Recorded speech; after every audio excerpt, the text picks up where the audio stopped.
You know, Dane, when it feels like the world's ending and all you want is a nice cup of cocoa and to feel better, what goes down better with a little cocoa and some slippers than a conversation with grandma?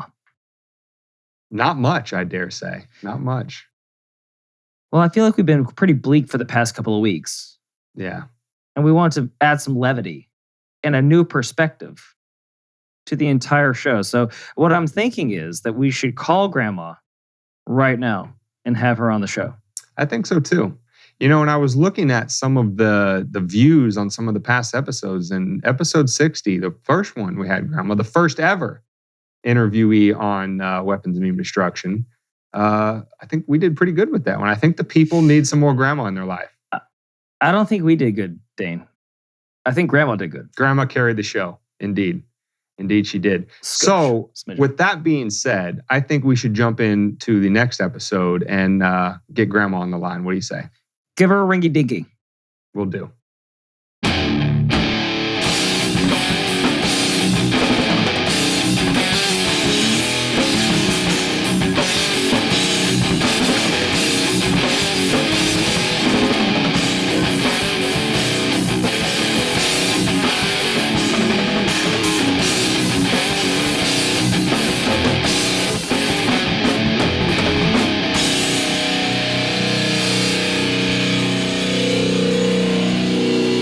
Welcome to Weapons of Meme Destruction Podcast, episode 100.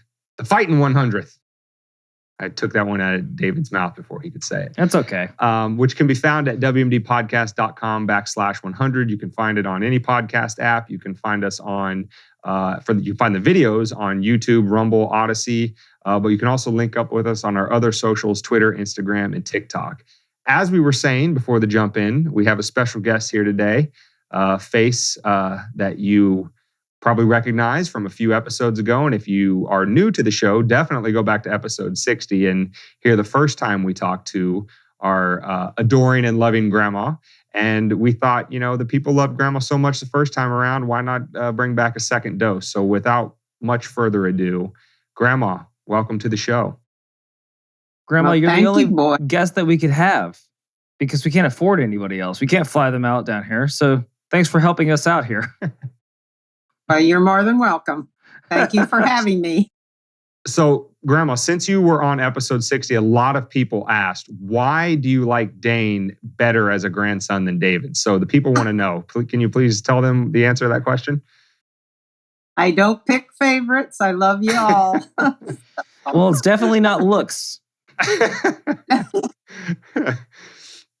So, if you've been listening to the last couple episodes, been watching the videos, you notice that we switched to a little bit of a different a little bit of a different format in terms of Culture Corner and what Epstein didn't kill himself, and then the main topic. But what we thought about today with interviewing Grandma is that the topic that we're going to discuss, which is the January 6th committee hearings, that there are a lot of Culture Corner, Epstein didn't kill himself themes going on in there. And so, we'll point that out as we go. But this is just going to be more of a free-flowing discussion with Grandma because the thing about Grandma is this is obviously a person that we have benefited from her wisdom and guidance, obviously, our entire lives. And we generally trust her judgment and opinion on things in a lot of different areas. And as you know of longtime listeners to the show, David and I don't know, David, if you have not watched a single second of the January 6th committee hearings. Dave, is the same true for you? Yeah, I don't imbibe in the circus. Yeah, I mean, I haven't really been interested. I know what they're going to say before they say it. Yeah. Like, I didn't go see Jurassic Park 5 because I know it's going to be Jurassic Park 1, 2, 3, and 4. So why would I go and see Jurassic Park 5? Right. So Grandma has at least watched a little bit. I wouldn't, if you had to put a percentage on it, Grandma, 100% you watched every second. About how much of it overall would you say you've seen? No, I didn't watch every bit of it. I watched parts of 1, 3, and 5. And so I got, basically what I do is I kind of get the overall view because I've been to those hearings and I know how they drone on. and it's a lot of theater because each one of the congressmen and senators get up there and they do their, whatever they're doing. And so I just hit kind of the high spots. But the interesting part is that they put up on the big screen the actual statements and some of the notes, and so you can actually see it. So basically what it is to me, it's like being in a courtroom and having them put up the evidence that they're putting up, and that's the way it's going so far. But you have to understand that I have been up there, so I see how they do their theatrics. But there's a lot of evidence coming out, and my thought is that some of the Trumpsters ought to watch it because it's like a trial. You need to get both sides and make your judgment from that. And I'm pretty much an old common sense type person that walks like a duck and looks like a duck. It's probably a duck. And for those of you that don't know or haven't listened to episode 60, that was 60, right? Don't spoil it for him. She's been, right, fighting the government, doing that specific thing for a long time. So I'm not going to, no spoiler alerts. We want them to go back and listen. Yeah, of course. So if you want to know what she's been fighting them over for the past, our lifetimes? Yeah. And that's kind of what she's getting at with, having been to those committees in person before. A little bit of personal experience to also, color the conversation a little bit more. And you said a couple. Maybe what we ought to do is we just explain that we've been, as a family, been involved in the POW issue, which has opened many doors. And I spent a lot of time in Washington, and I got to see the behind the scenes, under the table goings on. So Washington is a lot different than what the normal person sees. Right. So maybe that gives a better idea. Yeah. And you made a couple of statements there about, like what they've been showing and presenting evidence from both sides and all that kind of stuff, which we do want to get in throughout the duration of this conversation. But before we do that, I just want to get your general, 50,000 foot view take on what you've seen so far. What are your takeaways from what the claims of the committee are in terms of if they say Trump, was instigating an insurrection and, questioning the integrity of the election and all that kind of stuff, from what you've seen of the committee hearings thus far, what, in your opinion, conclusions are you taking away from it? What, about their claims about Trump, about your opinions about Trump himself, all of that kind of stuff. Just kind of give us a broad overview of your takeaway, and then we'll get a little bit more into, the kind of how the committee has been proceeding. Well, basically what I would say that the evidence that they're showing so far, and they're actually showing Trump on the phone to different people. And my takeaway is that he is trying to force this thing. And he's had lawyers tell him that there was no election steal. He is bound and determined to have the DOJ go after all of these people. They don't have the authority to do it. The people are testifying to that. And so basically my takeaway is so far, it looks really bad for Trump because his own words when he's going around trying to intimidate people to believing that the election was stolen. But I have to throw in the caveat that the Clinton administration was, Clinton was hollering that the election was stolen from her, but she didn't go to quite the extent that Trump did. He started in December calling around and trying to intimidate people. So my idea is he should have just accepted. There's going to be a certain amount of fraud, and the DOJ did a lot of the investigation. So from my perspective, so far the case has been made against Trump, in my estimation. And I just sit here and I just think, where is the common sense gone in any of this stuff? Well, so that's my take so far on the hearings. Okay. Like we said, apparently Weapons of Meme Destruction's podcast is tomorrow's news today. Because we've been saying that for however long. When you swing the door that way, it always swings back twice as hard. So that's when you say Russian people or spies or whatever they did finagled the election for Trump. It's only going to lead to when they lose on the other side, they're going to accuse you of cheating, right? That only makes sense. Right. And they're going to accuse you even harder. And then it's going to swing back twice as hard. Then you're going to push, and Right. And go ahead, Grandma. Go ahead. Well, I was going to say the one thing that is distressing to me is the fact that neither side ever learns by their own mistakes. Just like they did the Russian investigation on Trump, they went nowhere with it. Now Trump's doing the investigation on them, and they go nowhere with it. It's just like, when are you going to grow up and actually be legislators in Washington, D.C.? I don't think that they'll ever grow up, Grandma. I think that's Neverland. Well, I think that's Peter Pan. I think that's Tinkerbell. They just do whatever the hell they want up there. Yeah. So the one thing that I was going to push back just a little bit, because again, what David is referring to is kind of that comment that you made about, well, Clinton accused of him stealing in 2016, but didn't really take it as far and all that kind of stuff. And the only thing I would push back about that is we found out much after the fact that it wasn't a simple, sour milk or sour grapes from Clinton after the fact, but that her campaign actively participated in creating the Russian collusion narrative. When you have a lawyer from her campaign colluding to bring forth this fabricated Steele dossier, and then also, use the FISA court to be able to spy on Trump's campaign, when you have those kind of shenanigans going on during the campaign, like I said, yeah, she cried about it after the fact, and you could say that after the fact, maybe she didn't go as far or whatever, but she and her campaign engaged in a lot of malfeasance that could reasonably be construed as, again, to use the committee, the Democrats, the Never Trumper Republicans, to use their language. Her campaign was engaging in activity which was directly targeted at, quote unquote, tearing down the democracy.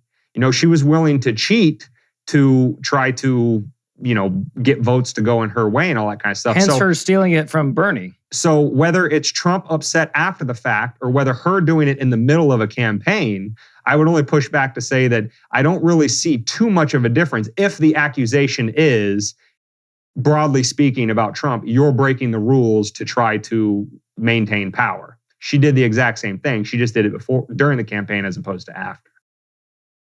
Well, what I would put in there is the difference between Hillary and Trump is that Trump actually does his own dirty work, whereas as Hillary, had the Russian collusion thing going for her. That is my personal take. And I have to say that, like I said before, the Democrats and the Republicans, they're both the same. It's like, just like you said, Hillary did her thing, Trump did his thing. Now, what we need a third party to get in there and act like an adult between these children. That's my take on it, because they don't have any common sense. But Grandma, it's insane to vote for a third party. It's throwing your vote away. Yes, I know. That's what they say. But like I said, when you've got two people that are acting like children, you need somebody to mediate them. Yeah. Right? Now, yeah, I agree. Now, what I would say about just this whole conversation about Trump and insurrection and election integrity and all that kind of stuff is I would say there's basically two separate compartments to this entire discussion. The first compartment is, did Trump's actions amount to inciting violence or an insurrection or whatever? Okay, that's one question. And it sounds, based on your watching of the committee, that you're convinced that that's what he did. Then the second question is, were the actions on that day of the people that he allegedly incited, did that actually amount to an insurrection, right? Those are two different things. Did he want this course of did he want a certain outcome and act accordingly? And then did that outcome actually come to fruition? Are two separate things. So you are convinced that he actually did at least try to incite what happened on January 6th. Is that correct? But what I'm going to say on the Trump thing is the Trump people are like a cult, and whatever he says, they go with.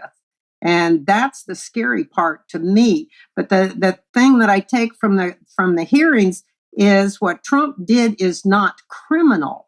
He can't be held criminally responsible, like inciting a riot type thing. So they found no criminality in his actions. But my personal feeling is that the followers of Trump are like a cult because they believe everything he says, and they won't open their minds to a possibility that he can be wrong at anything. And I would just say that it would be nice for them to be able to go to the hearings and look and open their minds to the fact that Trump is not always correct. He may be wrong at some point. And the thing is, he had many advisors throughout this whole thing so far, from attorneys to chiefs of staff and everything, that were telling him the election was not stolen, and he would not accept that. And to me, a president, when he surrounds himself with people that are supposed to advise him, then he should take their advice. I understand he makes the final decision, but he should weigh all this. And he basically told him, don't worry about it, I'll handle it. And that's not my idea of the way to govern. But And just to clarify, who did you vote for in the 2016 election? In the 2016 election, I voted for Trump. There you go. Grandma. Okay, so you're not an ever Trumper. You're not one of those people. Exactly. Grandma. Now wait a minute. The thing is, I gotta clarify this. I didn't vote for Trump. I voted against Hillary. And so There you go. And I have to tell you, my idea of voting for Trump was that I thought that him being a businessman, and maybe he's not highly intelligent, but I figured that he would surround himself with very intelligent people. And then when he got in there, he started using some of the people from the swamp. And I mean, I was totally disillusioned with the fact that I thought he would act like a CEO and hire the best minds. Well, so that's my defense. Go ahead, Dan. So I was just going to ask a couple questions, one follow-up to the first, because basically what I'm gathering from what you're saying about what you've seen in the committee hearings is that the entire crux, really, of the committee's case, if they're trying to convince the American people that Trump did something untoward in terms of the inciting and all that kind of stuff, the entire crux of their case comes down to the question of, was the election actually bulletproof in terms of its integrity? And is that, in your estimation, what the committee is presenting to the people, that there is absolutely no question? Not only did everybody around Trump, but Trump himself knew, and everybody else in America knew, that that 2020 was the most secure election of our lifetime, that there was nothing untoward going on. There were no questions about, I don't know if you've seen the documentary 2,000 Mules, but it just came out a few weeks ago. And that documentary details many, many, many irregularities, many sort of ballot stuffing things that were going on with DNC operatives at precincts all around the country. And to your point about a third party, there is some evidence that libertarian votes for Joe Jorgensen were kind of used as like a slush fund. That if they kind of moved votes for Joe Jorgensen around to maybe Biden or Trump or whatever in this precinct or that precinct, then nobody would really notice, right? Because Joe Jorgensen didn't get a whole bunch of votes overall. So you could kind of, in this one precinct where you needed somebody else to get some more votes to push them over a certain threshold, just push some libertarian votes over to that side. And there were a lot of irregularities like that going on. And I just wonder, as somebody who has watched the committee, because again, we haven't, has there been any discussion from that side of it of, well, let's look into some of the claims about the integrity of the election? Has there been any discussion about that at all? Oh, yeah. The DOJ did the investigations. Everyone, this is, in my mind, is the evidence that there wasn't anything. They ran down every one of Trump's complaints. And there were, like a minuscule point where there were a few ballots that were incorrectly counted, but it wasn't in the thousands. It was like in the 10 or 15 or something like that. And they took every one of the ones that, like the one they said where the suitcase underneath the desk, and then there was another one where a truck was supposed to have taken all these documents and shredded them. And the DOJ, and I have to go with, and nobody is above, the possibility that they pulled something, but you've got too many people testifying to the fact that they ran these leads down and there was nothing to them.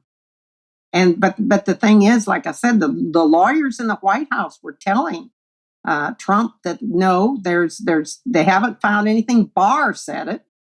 And so now, if all of these agencies are corrupt, which that's a possibility, I don't know. But the only follow-up. Yeah, the only follow-up I have is, didn't all of those agencies line up in lockstep against Trump for his entire 4 years?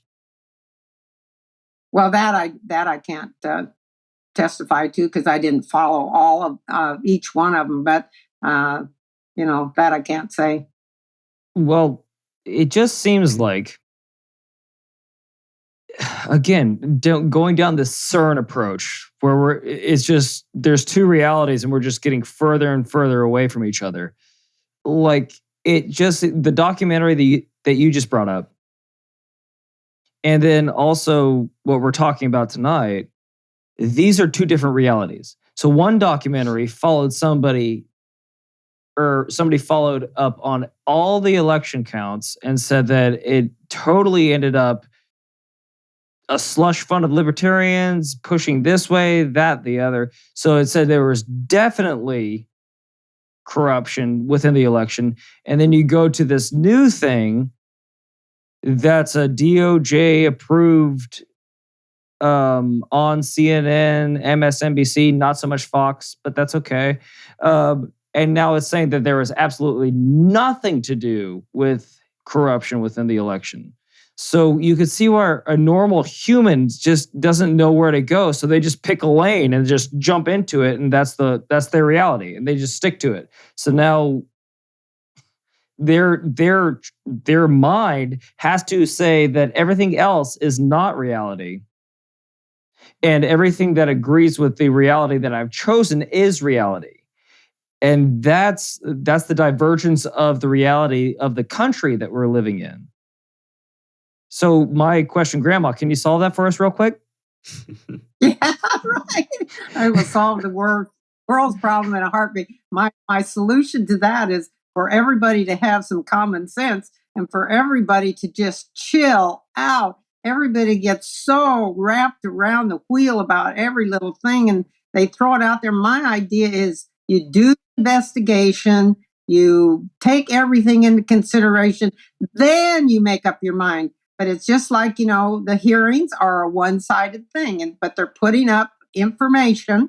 And so you collect that information. And like Dane said, if you go watch that documentary, then you take that information, then you make up your own mind as to where the real truth lies. That's my idea. Right, because the crux of the whole thing is that the question is, was there enough election day malfeasance going on that it was enough to sway the outcome of the election? Now, obviously, the committee and the DNC and everybody that says that it was the most secure election of our lifetime will say that no, there absolutely wasn't enough. And then obviously the Trump side says, yeah, it was enough. I won, but they cheated to a degree large enough to make it look like I didn't win. And so that's the real question. There really is no debate about whether or not there was chicanery afoot, so to speak.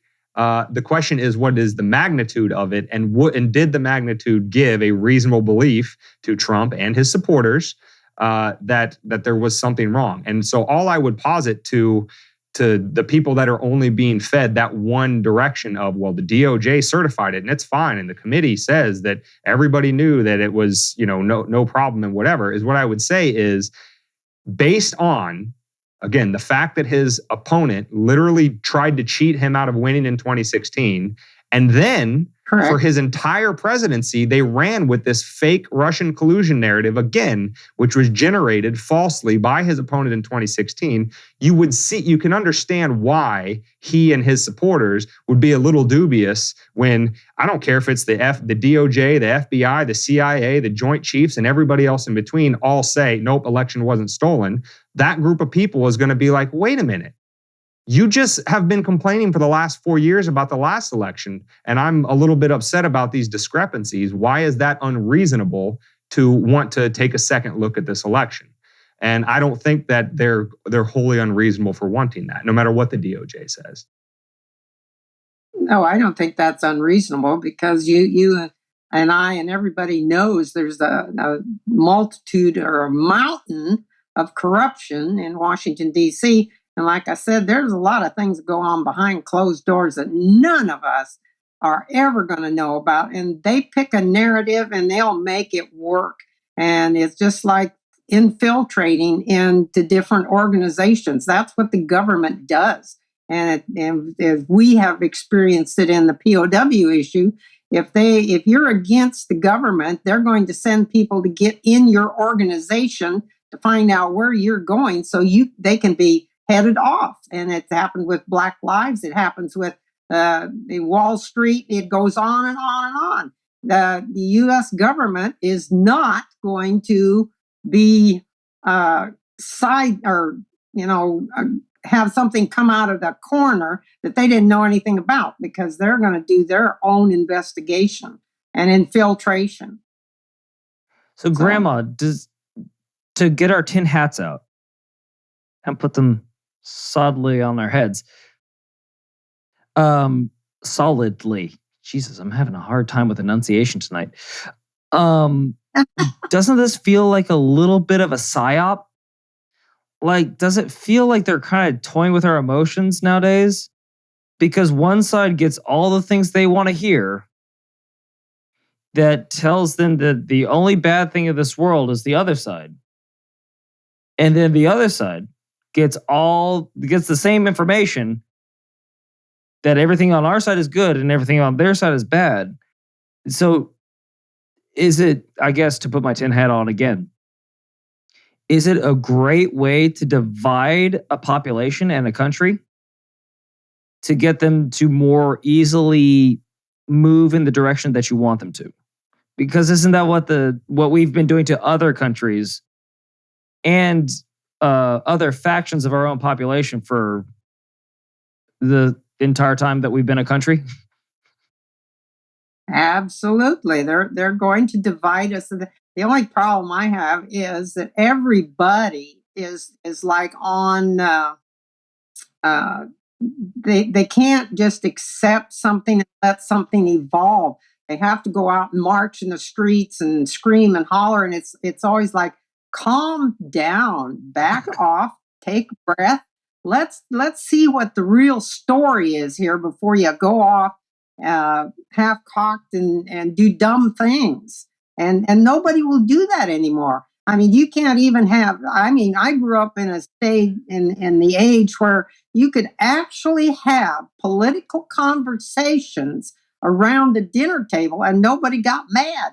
You can't do that anymore. You can't say anything that's a little bit, they'll pounce on you like a lion and try to tear you up. And it's like, what happened to everybody just sitting down and getting your view, my view, and we can agree to disagree? But why is everybody so on edge? That's the sad part. And I mean, I've just seen the evolution. Like, you used to be able to just talk politics to anybody, but you can't anymore. Well, in fairness, Grandma, our family can get in an argument over onions and macaroni. So, well, we argue over onions and macaroni at the table instead of politics. So. There you go. We're a divisive country or family. So there was something you said a little bit ago, Grandma, about the idea of infiltration and kind of, seeing it, as a firsthand experience with the POW issue about trying to get somebody into a particular movement to discredit it and all that kind of stuff.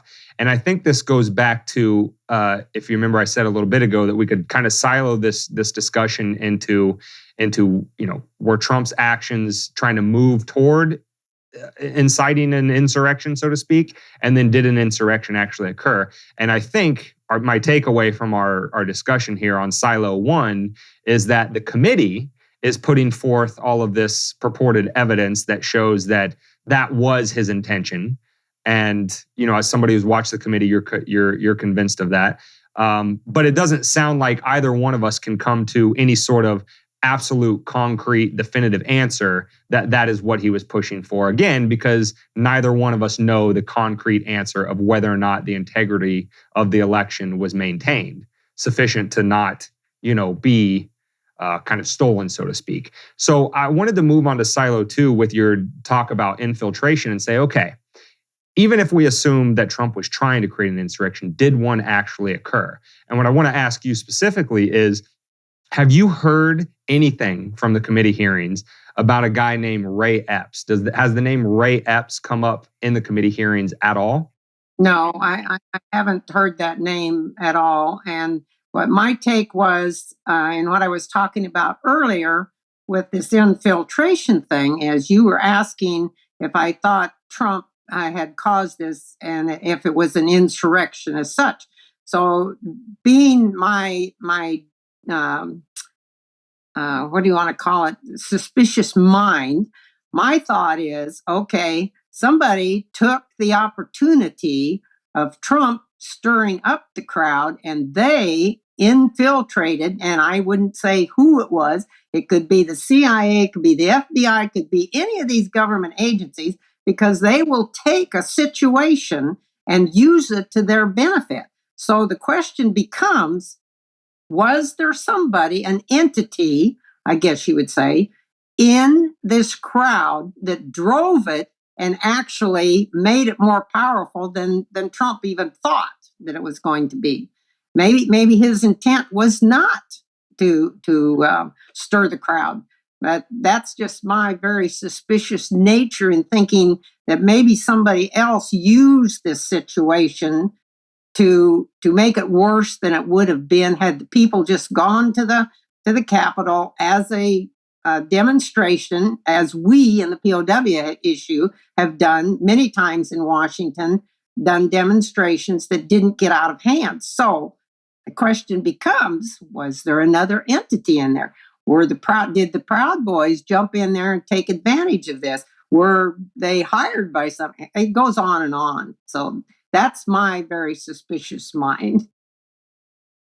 Well, in our dealings with the government, it's always just muddy the waters to kind of hearken on to what you were just saying.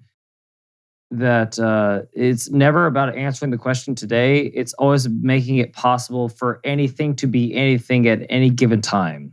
And when that's a possibility, you can start throwing anything out, and anything's just as possible as anything, and then you'll never find the answer because they'll drag it out long enough, right? Because to harken it back to your book, Carol's War, that you should buy on Amazon, all over the place. It's available. Buy 1,000 copies. basically what they did when they told you grandpa was shot down is shut up, seal the lip, go on down the road. We'll figure it out. He'll come home. We're doing our best. Okay. When really you should have been going out and telling everybody that he's shot down, captured, yada, yada. You should have got to you're struck while the iron was hot, I guess you were saying. But they told you not to. And then eventually they just poo-pooed you, and then pushed you down the road. And then all of a sudden, no one was fighting for David but you. So, again, this is in their tactics, right? Does it feel like they're doing it here? Does it feel like this is normal, or does it feel like this is maybe a part of their playbook? Well, I think it, like I said, I'm very suspicious of the situation because you've got, like I said, the back door under the table goings on in Washington. So I don't trust anything that comes out of Washington.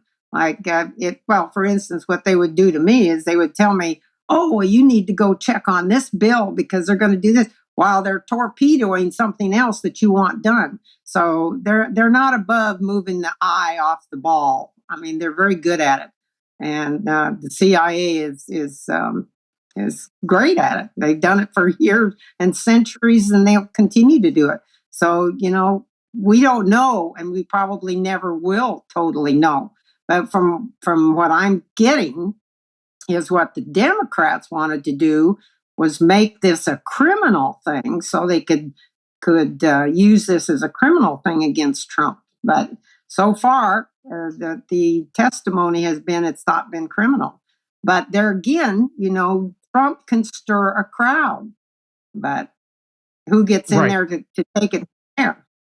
And getting back to, do we trust them and all that kind of stuff, and within the context of the committee itself, and what evidence do they choose to put on versus what they don't, that's what I was kind of getting at with asking you directly about the Ray Epps thing, because actually Ray Epps is the only person out of about 500,000, I think the crowd was about 500,000 strong that day, is the only person on film saying, we need to storm the Capitol. We need to go into the Capitol, saying it repeatedly. And as a matter of fact, he was doing this the day beforehand, and other people in the crowd, wearing their Trump hats and stuff like that, were shouting Fed, Fed, Fed at him. They were not going along with what he was wanting to say in terms of storming the Capitol.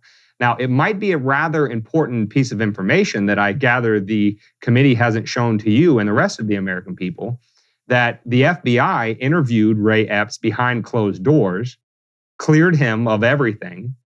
Representative Kinzinger, who sits on the committee, on the committee himself, called Epps a hero. Now, again, this is the only guy they have on film saying, let's storm the Capitol, let's go into the building. If that's not an incitement to an insurrection, then I don't know what is. But he has since been taken completely off the FBI rolls. He was never arrested. He was never charged with anything. Nobody even on the committee even cares about who Ray Epps is, what his motivations were, why did he say that, what was he trying to do, who gave him his marching orders, et cetera, et cetera. And so what I'm positing to you, and kind of going along with that theme of do we really trust what these people have to say about everything, is that can we say that if they're not even going to even countenance the fact that that happened, are they really giving the full picture if they're trying to paint this picture that Trump knew the election was solid, he still questioned it anyway because he was angry and upset that he lost, and that he actually tried to incite an insurrection? If you're not going to talk to a guy who's literally telling people to run in the building on camera, I have some questions about your motivations and the evidence that you're presenting to make your case in front of the committee. Well, I would say that's a possibility, that he was the plant that caused all this. That's what I'm saying. You don't know who it would be, and there you are. I mean, that's the way the government works. Now, to pile on top of this, let me give you another name, Steve D'Antuono. Now, if you remember the year before, or it may have been early 2020, do you remember the plot to kidnap the governor of Michigan, Gretchen Whitmer? Do you remember that? Right. Some white supremacists were going to kidnap her over COVID policies, blah, blah, blah, right? Correct. Well, it come to find out later, 12 of the 18 people involved in that alleged plot were FBI agents. 12 of the 18. Correct. and that they had basically, gathered up the other 6 and said, hey, let's go kidnap the governor and hold her hostage. Well, Steve D'Antuono, at the time of the Gretchen Whitmer plot, when the FBI did that, was the director of the office in Detroit, Michigan. Now, you'll be interested to know that in October of 2020, Steve D'Antuono was moved, of all places, to head the office in Washington, D.C. So roughly 90 days before January 6th, the guy behind the plot to kidnap Gretchen Whitmer as an FBI kind of false flag situation is now heading the D.C. office 90 days before the January 6th events. Now, when you get into the Ray Epps thing and you start talking about the Capitol Police removing the barricades to kind of let people just walk right on in and all of those other situations, when you see that information isn't being presented in front of the committee, can you really take anything the committee has to say to the bank? Well, the only thing I will say, you'll have to wait until the end of the committee because we don't know what other evidence they're going to put on. But absolutely, well, these committees are put in Washington, D.C., that, like I've told you before, they are programmed and they will find whatever they want to find, just like they did the POW issue. They wanted it to go away. So that's what they did. They had a committee that made it go away. And so that's what they're doing here. They're going to have a committee to make it go away. Whatever Grandma, it is. And go ahead. Sorry. I just want to ask you, do you feel like you're on the stand right now and getting cross-examined by somebody on this podcast? Because it's feeling he feels like he's got a bullet point over here that he's working down. And if so, I'd like to apologize greatly as one of the first interviewees of this podcast. A staple, if you will. He can cross-examine me however he wants. my still going to be the same, that I'm going to wait and make my decision when I have all of the evidence.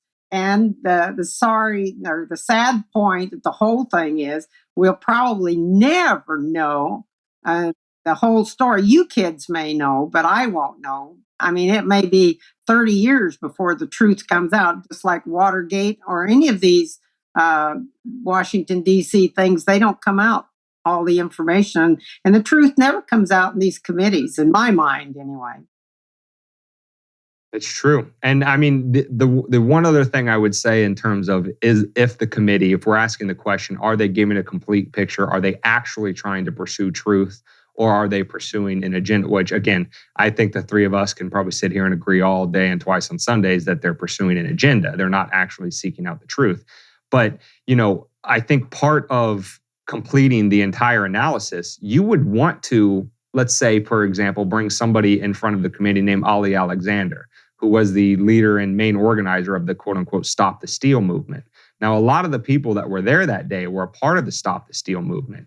But when you talk to Ali Alexander and some of the people leading that, they will tell you not the insurrection, but the people storming the Capitol actually ruined months and months of their work, because what they had achieved is several representatives and a few senators that were going to, on the floor as part of normal congressional business and certifying the election that day, were going to put on the record challenges to the integrity of the election.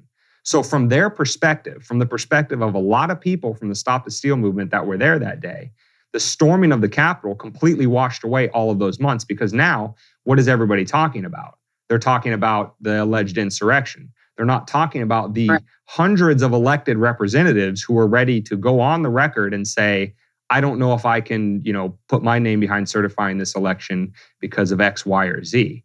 So there was actually no incentive. And we talk about on this podcast all the time, incentives. There was no incentive for a lot of the people, the Trump supporters that were there that day, to actually stop the congressional business that needed to go on, because they wanted those people to testify about that, those representatives and senators. And that was completely stopped once the Capitol was stormed. And so again, taking that wholeness of the picture into account and, the potential FBI, plants and all of that kind of stuff, again, back to the same old question, can we trust anything the committee has to say?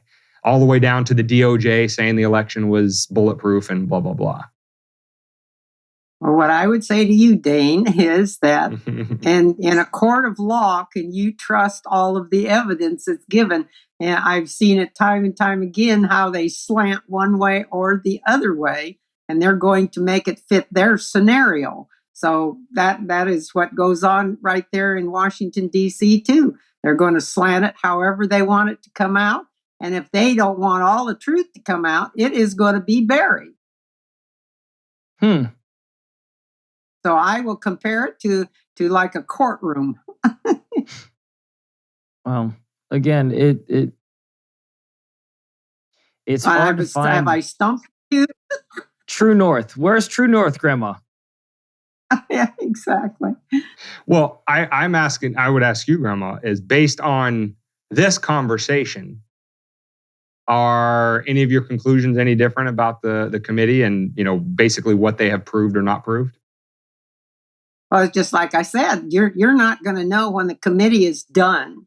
You're not going to know the truth when it's all over, because what they don't want you to know will be buried. And what they're doing is they're giving their side. And that's what I was saying about you have to look at the documentary, you have to look at the hearings and make up your own mind, take a little bit from each one. And if you sift through it, you might be able to come up with a really normal idea of what really went on. But there are so many factions that are working in these situations that the normal American public is not going to know the whole story, so you can't make a decision. That's the sad part. To harken on to that, Grandma, that's what is missing in America today, is critical thinking. Is just taking in all the information, but they don't have all the variables because they don't question the people that they're getting the information from. They don't question the fact that there's a committee that may or may not have an agenda. So they're trying to formulate a picture of reality that's missing a huge point to navigate from. So, don't be dumb. Don't just take somebody else's opinion at face value and just make it your own. Like you said, wait until the end. Wait until you have enough information that you think that you can make a decision, and then also run that through the machine that you're getting it from a position that may or may not want you to think the exact way they think, and then come to your conclusion. That's what's necessary. Am I spitting back to you what you've been throwing to us? Roughly? Well, I hope that's what I got across, was that you collect all the information and then you make the decision. And you have to realize that everybody in this situation has an agenda. Everybody has an agenda. And so we have to, it's kind of like walking through a minefield. You have to take the fact they do have an agenda. But like I said, the whole truth, you're never going to know because they'll bury it. Well, I think my takeaway from the whole thing is, Grandma, have you heard of, and this is a good Epstein didn't kill himself moment, is have you ever heard of Operation Northwoods? Do you know what that is? No, I don't know.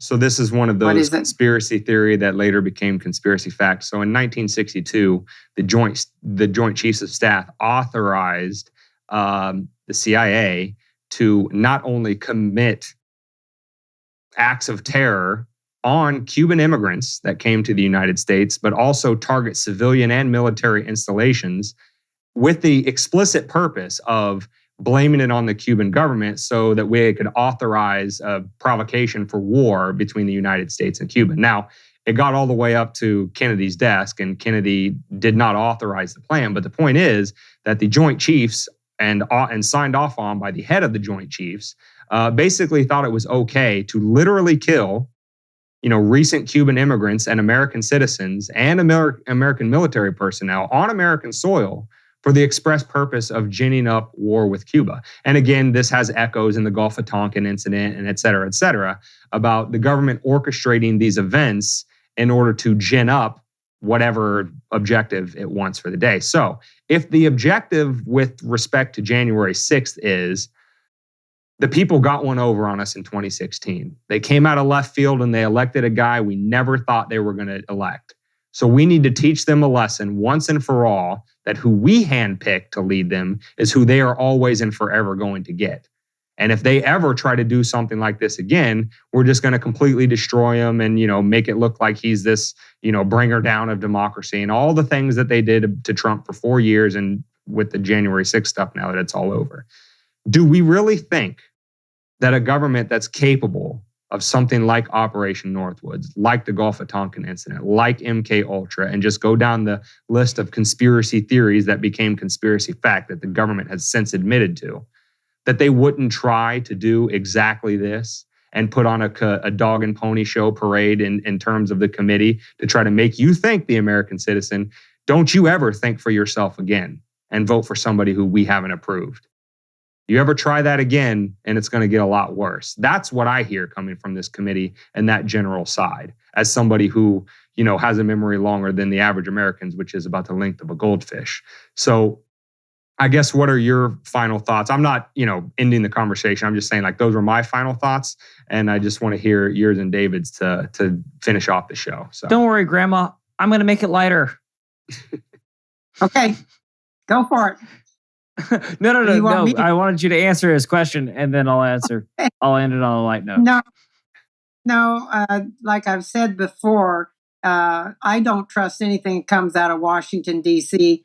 And I go back to, I'd like to see a third party in there to be able to mediate between these two. But you're not going to get rid of the CIA. You're not going to stop these well, like you said, the Gulf of Tonkin, I would say the weapons of mass destruction in the Bush administration, on and on and on. We were not in the Bush administration, Grandma. But nice shout out, Grandma. When they want something to happen, they're going to make it happen. And they have, the one thing I found is the government has an unlimited purse, and they can afford to do anything they want to. And they will make a round peg go in a square hole. And that's my take on the government. And just the final hard-hitting question that we're going to hit you with. Grandma, how's your day? Did you enjoy it? Were there birds chirping? It's nice summer. It's go out, get some sun. You fed your horses. Well, how was your day, Grandma? My day was great because I got to see both of you on camera. Oh my God. That's a clip that's going on TikTok for sure. That's all. That's what I wanted to hear. Grandma, do you like our new backgrounds? Do you know what that is behind David? That's a flag, yeah. Of what? But what flag? Do you know? Well, is it one of Granddad's flags? There you go. That's Granddad's flag. Yep. He's forever immortalized on the Weapons of Mass Destruction podcast. Okay, good deal. And mine is Benjamin Franklin before the Privy Council, which, very long story short, it stands for the proposition that you can only push a reasonable man so far before he's finally had enough. And so I guess with that, the people can go look up the story of Ben Franklin in front of the Privy Council and see, because it's a very interesting story, but it's definitely on brand with the podcast for sure. Okay. But mine's totally cooler, right, Grandma? Yeah, David's is definitely cooler for sure.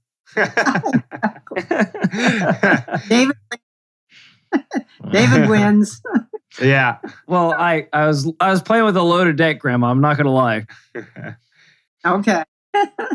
All right, Grandma. Well, listen, it was more than a pleasure speaking with you. Again, like we said at the top of the show, you're somebody whose wisdom and opinion on a myriad of subjects, political and otherwise, that David and I have benefited greatly from throughout the course of our entire lives.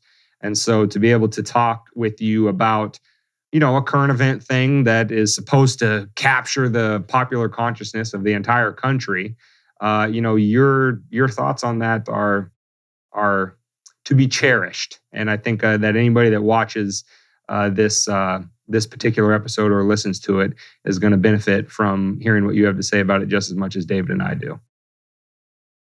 I just like talking to Grandma. I don't know what you're talking about here.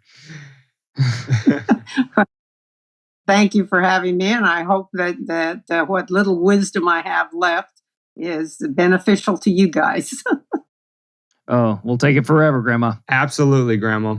So, listeners, viewers, you can find this episode at WMDpodcast.com/100. You can find us on any podcast app, Stitcher, iTunes, Spotify, you name it. Just search Weapons of Meme Destruction. You can also find the videos on YouTube, Instagram, YouTube, Rumble, and Odyssey. Just search Weapons of Meme Destruction. And also link up with us, like, subscribe, share, comment, do all of that good stuff on Twitter, Instagram, and TikTok. And with that being said, we are signing off from episode 100, interview number 2 with Grandma, and we will see you next week on episode 101.